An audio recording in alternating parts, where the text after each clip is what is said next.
What is going on, Notre Dame fans? Mike Singer from blueandgold.com, joined by our beat writer Tyler Horka over at Blue and Gold. Make sure you hit the thumbs up on this video before we get into it. Go to blueandgold.com after the video for your home of Notre Dame football and recruiting coverage.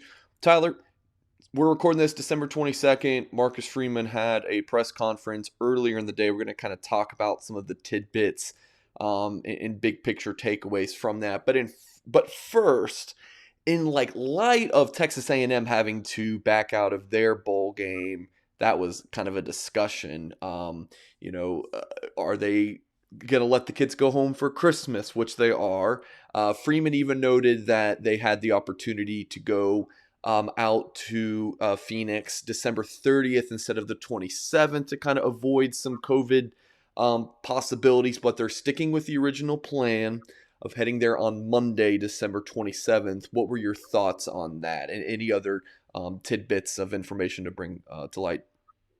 Yeah, it was kind of one of those things. It brings you back to like March of 2020 almost, in that I think I was on the way to the press conference, or maybe I was going somewhere else before the press conference, but I knew the press conference was coming up at 3:45, and there I look at my phone and it's like Texas A&M will not be playing in its bowl game. The Gator Bowl is trying to find another opponent for Wake Forest, and I'm like, oh my gosh, here we are again going through all of this. And then, of course, obviously, the next thing that you think of is Marcus Freeman's press conference at 3:45, and then the Fiesta Bowl coming up in less than a week and a half. We're probably single-digit days away now, yeah. So it was just kind of crazy. And then you get in that press conference setting, and you see a few more people wearing masks than might have been wearing masks, a week ago. And Marcus Freeman is asked the question pretty early on about the Christmas break and about travel plans out to Arizona for the Fiesta Bowl. So it just kind of brings to light that all of these things are things to be thinking about if you're Marcus Freeman, if you're Notre Dame. As you mentioned, the kids can go wherever they please for the Christmas break. I think they have one more practice tomorrow, and then a lot of them will probably be traveling tomorrow night or on Christmas Eve to go spend time with their families. And look, we've seen how fast some of this stuff can happen. We're just over a week from the Fiesta Bowl. Some of these kids, it's a reality that they might get COVID when they go, home with their families, and then they come back. And it wouldn't be shocking if some of these players wind up on a COVID protocol list. And then we get to Saturday. As I sit here right now, I think the bowl game is going to be played, and I think a lot of these bowl games are going to be played. I think it's going to be an anomaly what happened to Texas A&M, but I do think that some players could show up on some lists, and we might get to Saturday and say, "Oh man, this kid can't play," and it's probably COVID.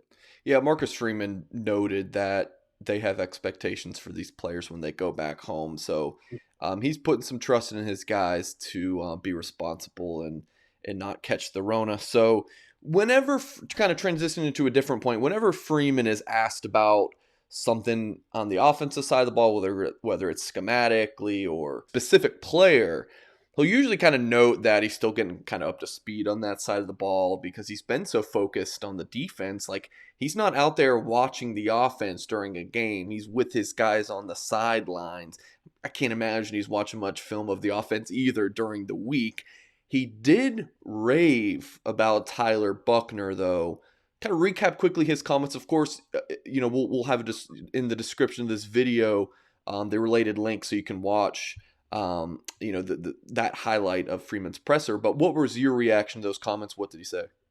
So there's still this narrative out there among Notre Dame fans, and we have them at blueandgold.com, that Tyler Buckner may not be able to throw the football as well as a highly touted four-star future of the program type quarterback at a place like Notre Dame should.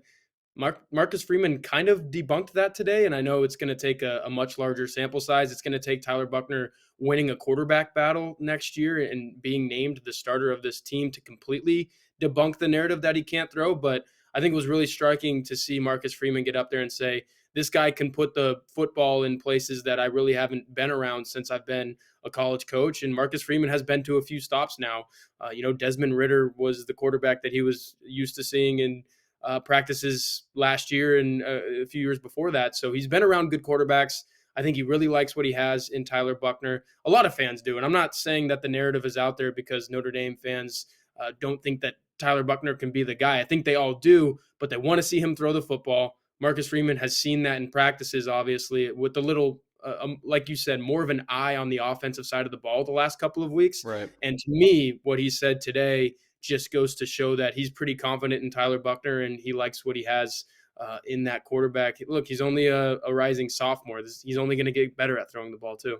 We've had plenty of discussion on the loose emoji board, our premium message board over at blueandgold.com, about just how important actually winning this game is versus getting younger guys more experience with that mammoth of a game to open the season in 2022 against Ohio State. We also talked about that with Todd Burlage in a video on Tuesday, December 21st. Where do you stand on this, Tyler? I know you've seen those discussions at Blue and Gold. I'll be honest. I understand both sides of it, but Marcus Freeman is obviously very strongly on, no, this is all about right now, and that's where I stand on it too. I'm guessing that's where you're at, Horka, but any other kind of comments or thoughts on that? I watched that video with you and Todd, and I really liked Todd's first point about this topic is that I think if you're Marcus Freeman in Notre Dame, you can do both. Look, Tyler Buchner is a guy that's helped you win games this season, and he's a true freshman. So he's in that position to go out there and make plays. Kyron Williams not playing. Okay, Mr. Logan Diggs, it's time for you to step up and maybe be 1A or maybe be 1B. It's a little up in the air on what the dynamic with him and Chris Tyree is going to look like right now. But we know this. He's going to get a lot of carries, potentially set a career high for carries in the Fiesta Bowl. So there's two true freshmen right there. The defensive side of the ball is obviously a little more loaded with experienced guys, and it's been harder for younger guys to get on the field. But I think you'll see Ramon Henderson, who's a sophomore, get out there and get a lot of snaps because Kyle Hamilton still isn't playing. And I know a lot of people on the message board want to see Prince Kollie get in there. And maybe this is a situation where, look, it's January 1st. He's gone through a full season of practices. We saw him get on the field a little more in November. Maybe it's a situation where he can get out there too. So I really like what Todd said about, yeah, Notre Dame wants to win this game. I'm in that camp too. You should do everything that you can to win this game, but that might include playing some of the younger players. Yeah, this is an Oklahoma State Notre Dame preview video, so let's talk about the Cowboys a little bit. They have one of the better defenses you'll see in the Big 12, and Marcus Freeman talked about how complex of a defense they have because Jim Knowles had been there for a few years, and you can teach a lot more over that period of time, whereas Freeman just being a first-year guy. But Knowles is off to Ohio State, won't be coaching in this bowl game for the Cowboys. So what do you expect to see from this Oklahoma State defense?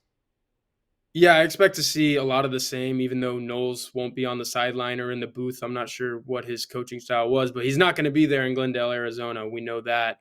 But these guys know what they've been doing all season.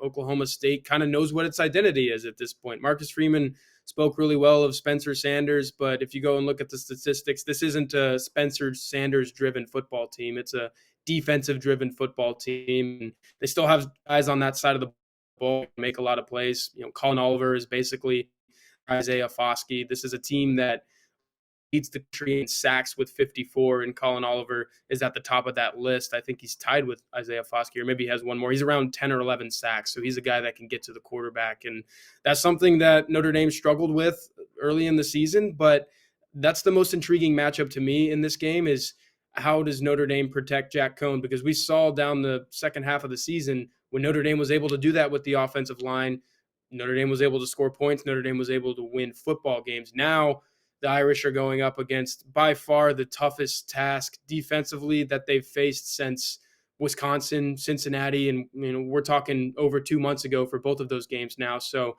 this one's really interesting. That's obviously the most intriguing side of the ball is when Notre Dame has it and has to go up against this defense that a lot of people are saying is one of the best in the country. But I will say this: the Big 12 was not what it has been offensively this year, and Right. Oklahoma State might have inflated some statistics there, but you still have to go out and dominate on that side of the ball the way it did. So I think this is a really good test for both units, both Notre Dame's offense against a really good defense, but Oklahoma State, all right, you want to prove that you're one of the best defenses in the country. Go stop Jack Cohn and Kevin Austin and Michael Mayer and all these guys and prove it. All right, that's Tyler Horka, blueandgold.com beat writer. Fighting Irish fans, make sure you hit the thumbs up, sign up for our free newsletter, which is in the description box of this video. It's also at the top of our homepage, blueandgold.com. We will catch you guys later. Have a safe and Merry Christmas.